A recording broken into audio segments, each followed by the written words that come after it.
Hello guys, good evening. Ayan, patulog na tayo. Tumigil pala ako mag-gym guys. Gawa, alam mo yung mga bossing, bawal sa atin ngayon mag-gym kasi may cyst tayong tumubo sa likod. Baka lumaki pa ng lumaki. Kaya ayan, bago tayo matulog, ayan, video muna tayo. Kaka-skincare ko lang sa mukha. Ayan, ang puti-puti na mukha na. But anyway, good night guys. Ingat po kayo palagi. Gusto ko yung buko pag Palmolive green ang gagamitin ko. Napaka-shiny ng buko. Mukha akong fresh na fresh tingnan. But anyway, salamat na lang sa mga manonood. Mukha akong nagme-makeup, no? Hindi makeup yan guys. Cream yan. Nilagay ko sa mukha ko. Ayan. Tas, syempre, after, alam nyo, di ba sinabi ko na sa inyo kung ano yung ginagamit ko?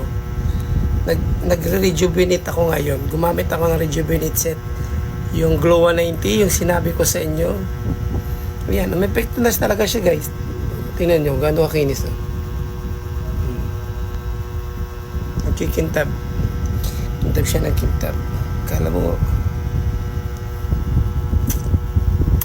nag-lip gloss lang ako kasi nangingitim yung lips ko. Ayan. Yan lang.